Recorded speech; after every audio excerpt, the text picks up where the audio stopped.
Olá, bom dia. Começando aqui a gravação. Já é de hoje, unidade 5, parte 2. Hoje, dia 25/4. A gente vai fazer aqui a continuação da referida unidade. A unidade 5, parte 1, que nós frisamos aí na semana retrasada, ela tratava sobre a especificação da quantificação a qualificação entre o empregado e o trabalhador. O empregado que tem a relação empregatícia e o trabalhador que tem apenas uma relação de trabalho que não constitui ali os elementos jurídicos formais ou fáticos jurídicos. Das duas, uma possibilidade. Ou seja, ali nós destrinchamos quem pode ser e quem não pode ser um empregado. E aqui nós vamos trabalhar as espécies de empregados. Na unidade 5, parte 1, nós também tratamos algumas possibilidades de relações de trabalho, ou seja, trabalhadores, que são ali o trabalhador avulso, o trabalhador autônomo, o estagiário, algumas espécies de trabalhador. Aqui nós vamos tratar de quem tem uma relação empregatícia, de relações de empregados. Como eu já frisei para vocês lá, o artigo 3º da CLT vai definir o que é uma relação empregatícia. Ou seja, a partir de agora, o que nós vamos tratar aqui são pessoas que estão passíveis do artigo 3º da CLT, que é a pessoa lá que tem um chope completo. Tem a subordinação, tem a habitualidade, a onerosidade, a pessoa física e a pessoalidade. Tendo esses 5 elementos, a pessoa se enquadra aqui como um empregado. Dentro das espécies de empregados, nós temos um que nós temos que ter bastante cuidado, que é o empregado eleito diretor de sociedade. Esse empregado, ele era um empregado convencional, empregado ali, por exemplo, um supervisor, algo ali que prestava um serviço de natureza, que havia a subordinação, que havia o S do chope, e aí ele passa, quando ele é eleito diretor de sociedade, ele passa a ser alguém que está acima da hierarquia. Sendo assim, essa subordinação, ela repassa a ser por parte dele e não para ele. Sendo assim, aí nós estamos diante de uma quebra da subordinação. Ah, Vitor, mas aí no caso já não é incompatível com o chope? Seria se isso fosse definidamente. Mas como o eleito diretor de sociedade ele se torna um cargo de confiança, então naquele momento nós temos ali uma promoção que pode ser vítima ali de um retrocesso, né? Como nós estamos lá, a reversão, que é trazer ele para o cargo antigo quando se trata de um cargo de confiança, que é o caso do diretor de sociedade. Sendo assim, quando o empregado é eleito diretor de sociedade, ele passa a ter uma suspensão do contrato de trabalho. Haverá uma suspensão contratual. E aí nós partimos para entender o que é uma suspensão contratual e uma interrupção contratual, que são mecanismos aí diferentes, mecanismos que têm palavras-chave para poder vocês identificar do que estão diante. Vamos lá. Vou explicar para vocês 2 macetes direitinho para vocês saberem diferenciar o que é uma suspensão e o que é uma interrupção do contrato de trabalho. A suspensão, que é o caso do diretor de sociedade, ele está diante de uma suspensão que é um congelamento do contrato. Vamos supor, aquele funcionário era supervisor de loja, por exemplo, supervisor de loja. Ele tinha 2 anos de contrato. Aí ele vai e é eleito diretor de sociedade. Aquele contrato com 2 anos, ele congela, ele fica congelado, ele não surte efeitos. Ele não vai receber pelo aquele contrato de supervisor, ele não vai ser coletado o INSS, não vai ser depositado o FGTS por parte do empregador, não vai contar para fins de serviço, de tempo de serviço. Ou seja, suspensão, congela o contrato é congelado, ele para de surtir efeitos. Diferentemente da interrupção. A interrupção, que é no caso de férias, de DSR que é a folga, atestado até o 15º dia, são casos em que o contrato continua surtindo efeito, porém o empregado não está trabalhando. Ou seja, na suspensão, ele não trabalha e não recebe, e na interrupção, ele recebe, porém não trabalha. Basicamente, essa é a palavra-chave para vocês diferenciarem. Ele está trabalhando?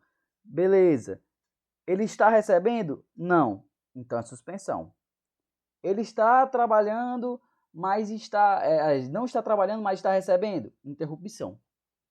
A não ser no caso aí de uma suspensão que seja em virtude de uma falta, por exemplo, uma falta grave. O empregado ali praticou uma conduta dentro da empresa e o empregador vai poder puni-lo ali com a suspensão. Aí sim, ele não trabalha e também não recebe.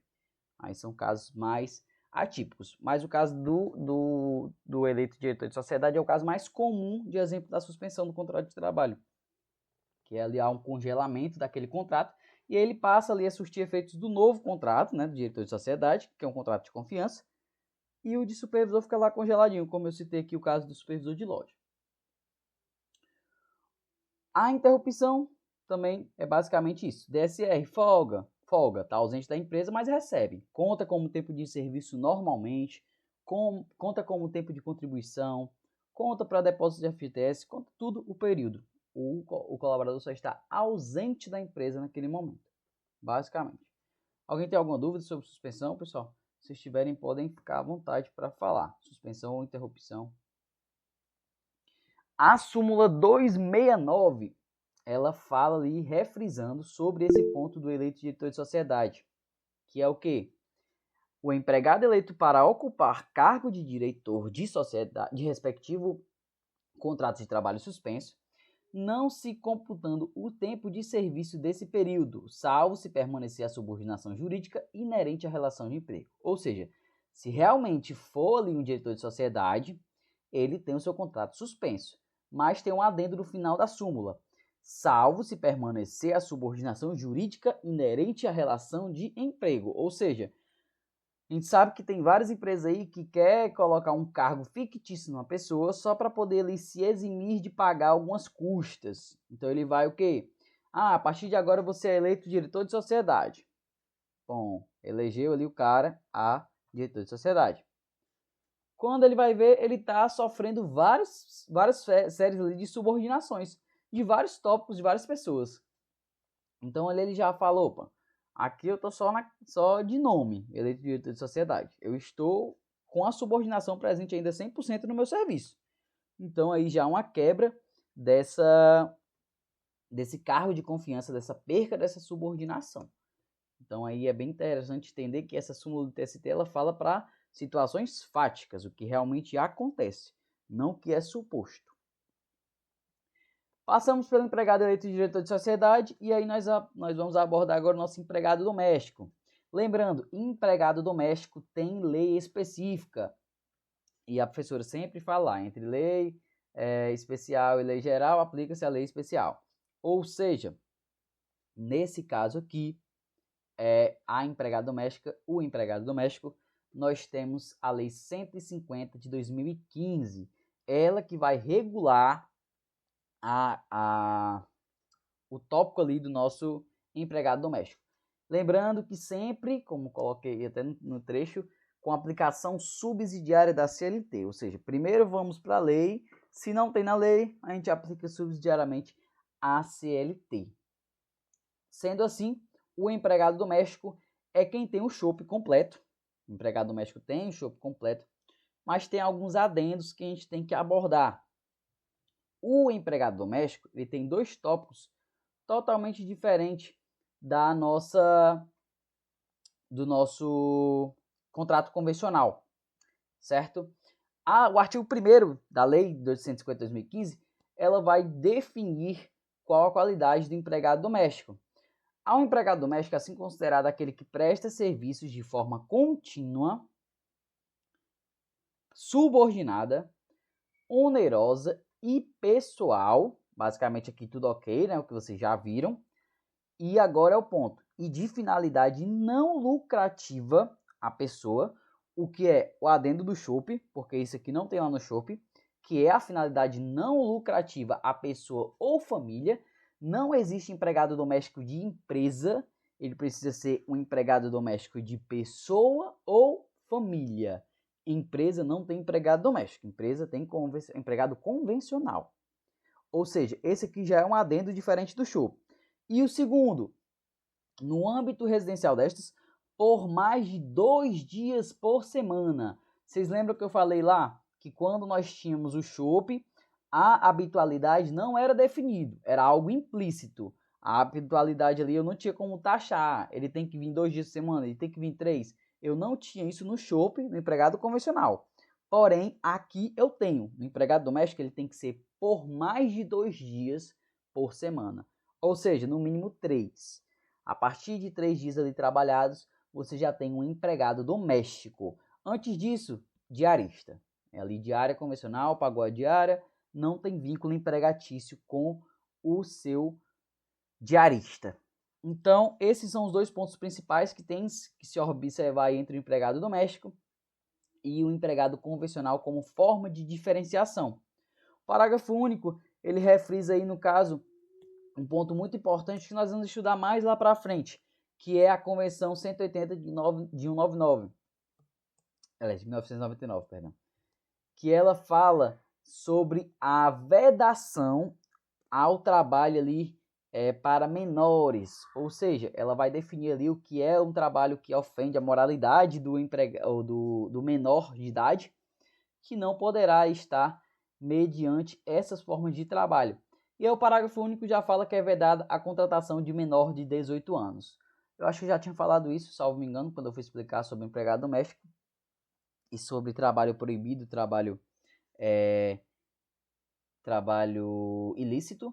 Então, essa é uma qualificação também para poder ficar atento. Não pode aí ter menor de 18 anos trabalhando em empregado doméstico. Empregado doméstico, direitos não estendidos aos mesmos na Constituição Federal de 1988. Nós temos lá no nosso artigo 7º um rol de direitos que são elencados para os nossos empregados. Porém, alguns não foram abordados e estendidos aos empregados domésticos. Alguns deles são óbvios, né? Alguns são óbvios, como é o caso da participação nos lucros e resultados. Eu não posso definir ali participação nos lucros e no resultado, até porque no próprio artigo 1º lá da Lei 150 diz que você tem que trabalhar com finalidade não lucrativa a essas famílias. Ou seja, você não tem ali uma finalidade lucrativa naquele local que você trabalha, logo não tem participação nos lucros e resultados. Jornada de 6 horas, em turnos ininterruptos de revezamento, proteção de mercado de trabalho da mulher mediante incentivos específicos no termo da lei, adicional de insalubridade, periculosidade ou penosidade, proteção em face da automação na forma da lei, proibição da distinção entre trabalho manual, técnico, intelectual ou entre profissionais respectivos, piso salarial proporcional à extensão e à complexidade do trabalho. Esses foram direitos aí não estendidos aos empregados domésticos perante a Constituição Federal de 1988. Jornada de trabalho do empregado doméstico são de 8 horas diárias e 44 horas semanais, adicionados de 50% sobre a hora extra. Basicamente, nada aí diferente do nosso, né? Do empregado convencional. O empregado convencional ali, ele tem 8 horas diárias e 44 horas semanais. Regime parcial de 25 horas semanais com possibilidade de 1 hora extra diária. Aqui no caso é quando ele trabalha em regime parcial, regime ali de trabalho reduzido, que é que consta no artigo 3º da CLT.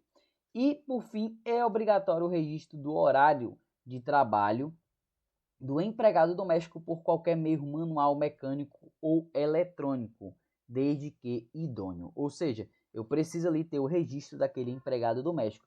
Ah, Vitor, eu só tenho um empregado doméstico. Por que o empregado convencional eu tenho que ter no mínimo 20 para registrar ponto?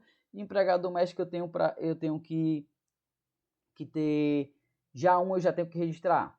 Por questões óbvias, né? Ninguém vai ter ali 50 empregados domésticos dentro da sua casa. Pode ser que tenha, né? Mas assim, muito atípico. O mais comum é ter 1, 2. Então ali, quando você não registra o ponto, vocês têm ali uma margem para poder sofrer até sanções trabalhistas por parte do próprio empregado. Então gera uma segurança jurídica tanto para o empregado quanto para o empregador essa questão do registro de ponto.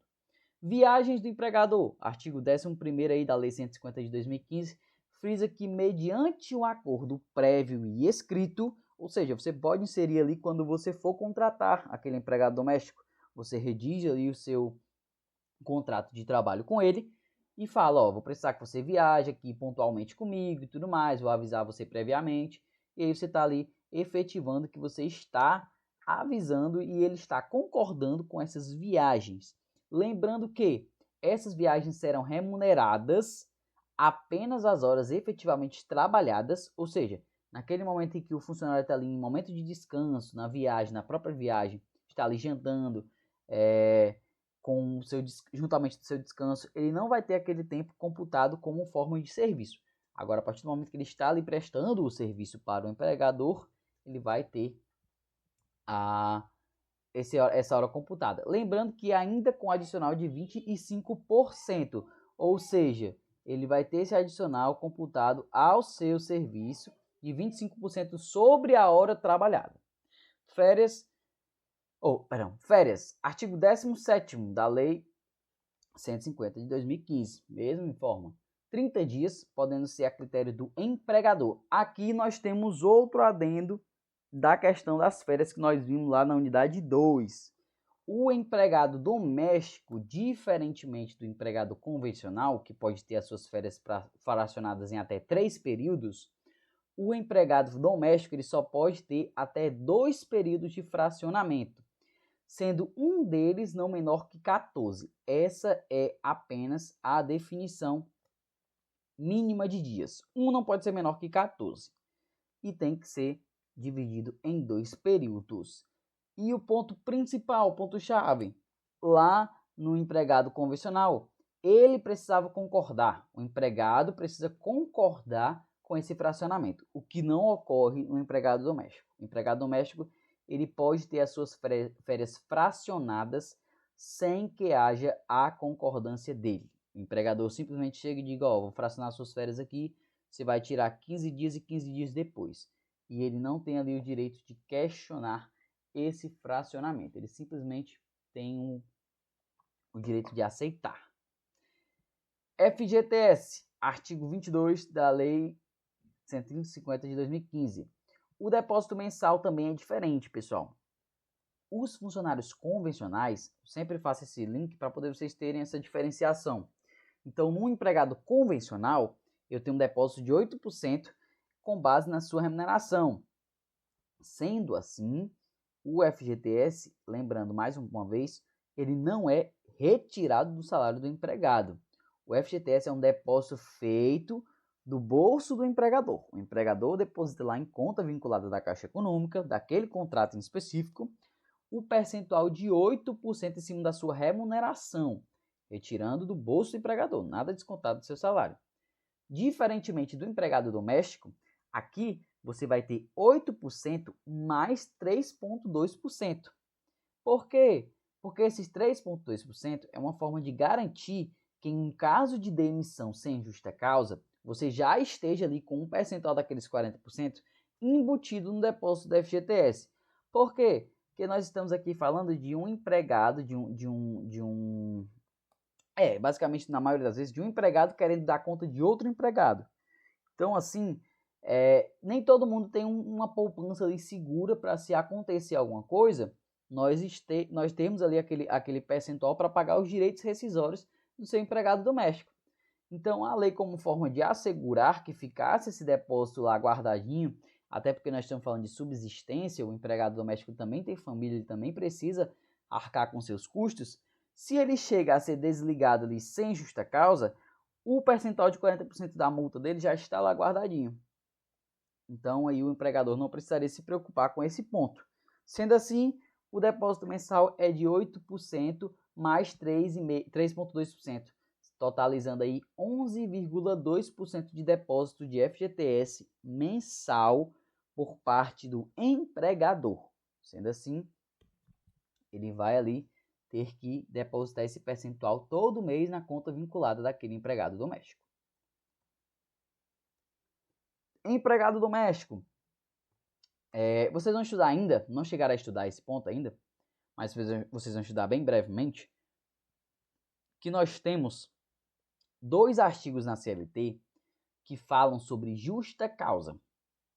Justa causa, que vocês com certeza já devem ter ouvido falar na vida de vocês, é quando o empregado pratica uma falta grave, uma justa causa, para que aquele contrato seja encerrado com a devida justa causa. Esse rol, ele é taxativo, ele precisa estar lá a qualificação para poder você desligar aquele empregado por justa causa. Nós temos dois tipos de justa causa. A justa causa do empregado, que é quando o empregado pratica um ato que gera incidência em uma justa causa. E nós temos o artigo 483, que fala sobre a justa causa do empregador. É quando o empregador pratica uma falta grave que incide ali em uma qualificação de uma justa causa. Sendo assim, o artigo 482 e o 483 tiveram a adição para o empregado para o empregado doméstico. O empregado convencional tem lá todos os rolos, né, que são do artigo 482 e 483, e o empregado doméstico tem um adendo, que é o quê? A submissão de maus tratos de idosos, de enfermo, de pessoa com deficiência ou de criança sob cuidado direto ou indireto do empregado. Ou seja, esse é a adição do empregado. Qualquer prática de submissão de maus tratos a essas qualificadoras aí do artigo 482 será motivo de demissão por justa causa desse empregado.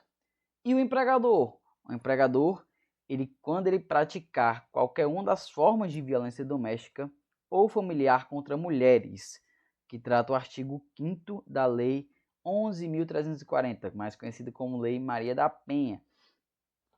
Logo, são duas adições aí específicas para o empregado convencional, o empregado doméstico, diferentemente do empregado convencional.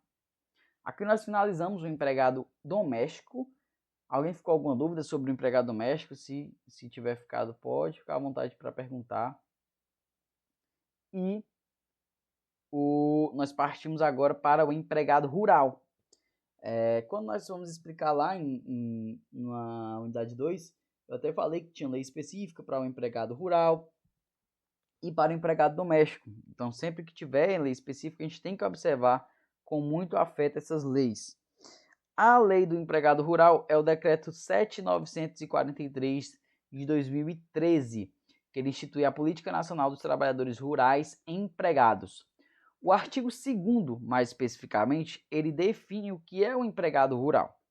O empregado rural é toda pessoa física que em propriedade rural ou prédio rústico presta serviço de natureza não eventual a empregado rural sob a dependência deste mediante salário.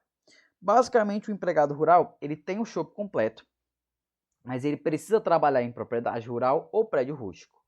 Normalmente, nós vinculamos o fato do empregado rural ao seu empregador.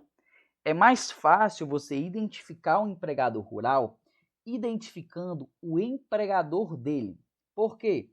Porque o empregador dele ele vai ali trabalhar com esses tópicos, com a atividade rural, com a utilização de um prédio rústico.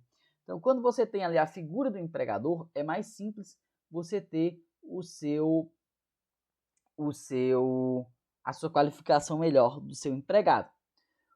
O empregador rural, como eu vou definir agora, ele é definido pela atividade empresarial exercida pelo mesmo, desde caso deverá exercer atividade agropecuária.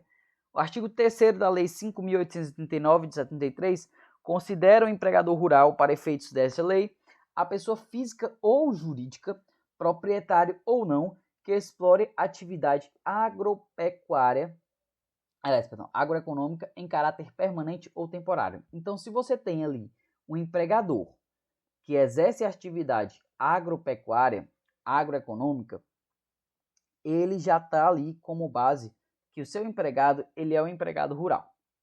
Ou seja, se você tem ali uma pessoa, por exemplo, que trabalha numa fazenda, mas trabalha dentro de uma sala, ele não suja nem a chinela de lama para mexer ali com gado, para coletar um leite. Ah, mas ele trabalha dentro da sala, ele não é um empregado rural. Ele é, porque a atividade explorada do seu empregador é uma atividade agroeconômica. Sendo assim, ele tem sim fins de ser um empregado rural e não somente um empregado convencional. Estará incluso também na qualidade de empregado rural. A caracterização se dá pela atividade econômica explorada pelo empregador, como eu frisei. 1. O beneficiamento, a primeira modificação e o preparo de produtos agropecuários e hortigranjeiros e das matérias-primas de origem animal ou vegetal para posterior venda ou industrialização. 2. O aproveitamento dos subprodutos oriundos da operação de preparo e modificação dos produtos in natura, referido no item anterior.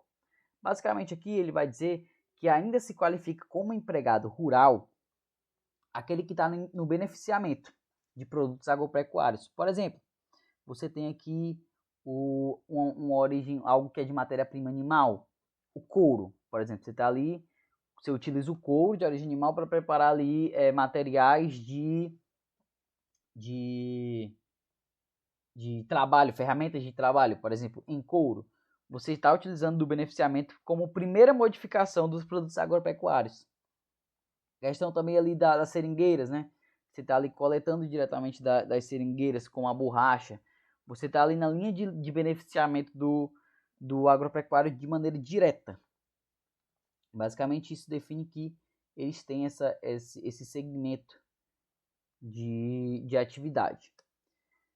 Orientação jurisprudencial número 38, OJ 38 aí da SD1 do TST. O empregado que exerce atividade rural. O empregado que trabalha em empresa de reflorestamento, cuja atividade está diretamente ligada ao manuseio de terra e de matéria-prima, é rurícola e não industriário, nos termos do Decreto 73 de 626 de 74. Artigo 2º, parágrafo 4º. Pouco importando que o fruto do seu trabalho seja destinado à indústria. Assim aplica-se a prescrição própria dos rurícolas aos direitos desses empregados. Basicamente aqui o TST entrou em acordo que os empregados que trabalham em empresas de reflorestamento, eles são de cunho rurícola e não industriário, porque estavam sendo vinculados aí, em algumas situações aos empregados convencionais, de maneira industrial, que trabalha para a empresa, a indústria. E aí o TST definiu que não, que esses que trabalhavam na empresa de reflorestamento, eles eram sim empregados rurais. E aí nós temos o terceiro empregado, que é o empregado em domicílio. Nós temos basicamente o empregado doméstico, o empregado rural e o empregado em domicílio. O empregado em domicílio, ele é bem confundido aí com o empregado doméstico. Mas basicamente a definição pelo Luciano Martinez aí é que aquele que realiza as atividades laborais em sua própria residência ou em qualquer outro lugar, segundo lhe aprouver, sem entretanto deixar de estar submetido pessoalmente ao regulamento, à direção, às fiscalizações e às sanções patrimoniais. Ou seja, basicamente o empregado em domicílio, ele presta ali a sua atividade na sua residência ou em outro lugar, mas ele não perde ali a qualificação da sua atividade. Ele ainda é subordinado, ele ainda tem pessoalidade e ele segue ali todo o regulamento e a direção dos seus patrões, o direito patronal, que vocês estão estudando agora na unidade 5, parte 3. Então, basicamente, o empregado em domicílio, artigo 83 da CLT, é devido salário mínimo a qualquer trabalhador em domicílio, considerando que este com o executado na habitação do empregado ou em oficina de família por conta do empregado que remunere. O empregado em domicílio, pessoal, é diferente do teletrabalho. Por quê? O empregado em domicílio, ele trabalha na sua residência, ok? Mas nada assim... Peraí, deixa eu só pegar aquele raciocínio para poder explicar direitinho para vocês. O empregado em domicílio, ele deve ser comparado não com o empregado doméstico, que é o que a galera acaba confundindo, mas sim com o teletrabalho, a fins de diferenciação. Por quê?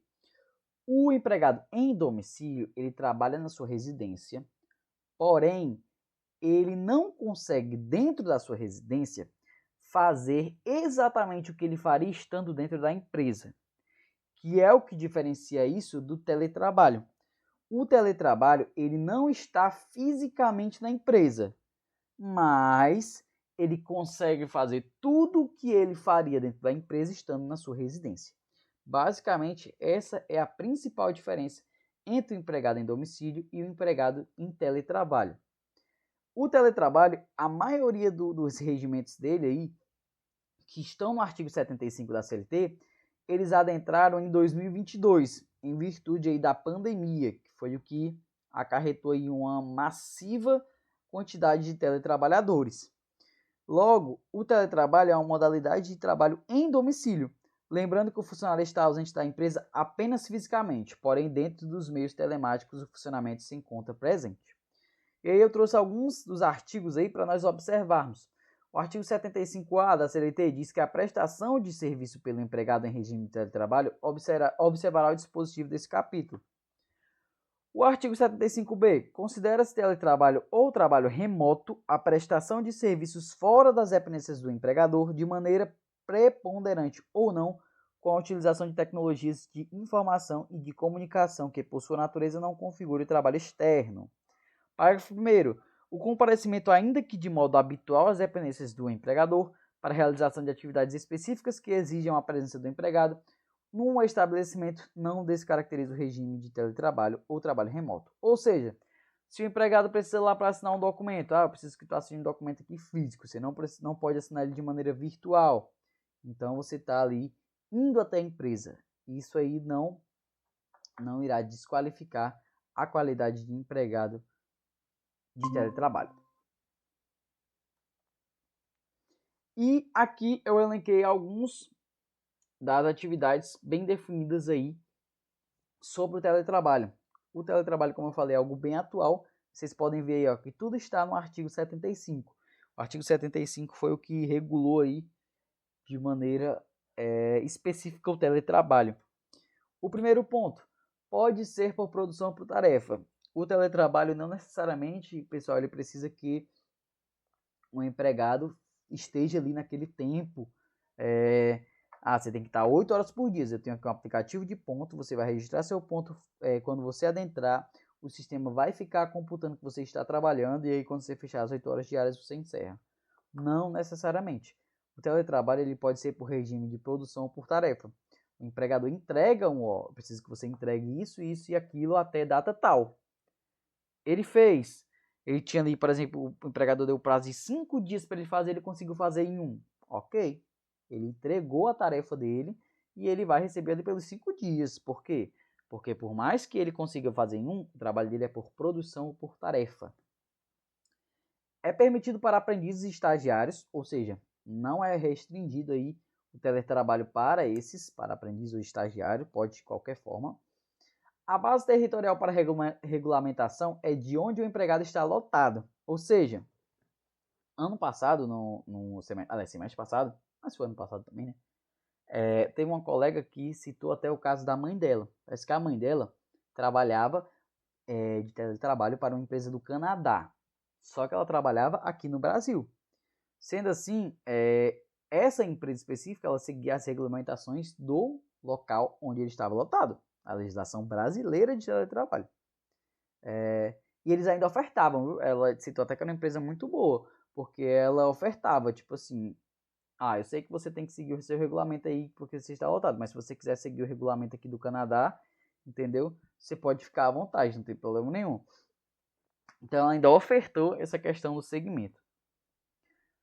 O teletrabalho em outro país aplica-se à legislação brasileira, salvo o contrário estipulado pelas partes, como eu falei aí anteriormente. Se eles forem estipulados que ela, por exemplo, iria seguir a legislação canadense, poderia, não teria problema. Deverá conter expressamente em contrato individual de trabalho, ou seja, você não pode assinar o contrato lá que não tenha previsão do teletrabalho, ele tem que estar previsto lá no seu contrato de trabalho. Por mais que você posteriormente assine o aditivo contratual, eu assinei uma coisa aqui há 1 ano, e aí com 1 ano a empresa evoluiu e ela quer entrar em regime de teletrabalho. Aí ela produz um aditivo contratual, você assina ele concordando, e aí ele é adicionado ao seu contrato de trabalho. Poderá haver alteração para o presencial desde que haja mútuo acordo. Ou seja, o empregador chega para você e diz, não está rendendo, o empregado assim, de maneira de regime de teletrabalho. Eu gostaria de fazer com que fosse de maneira presencial, daria certo? Aí os dois concordando, zero problemas.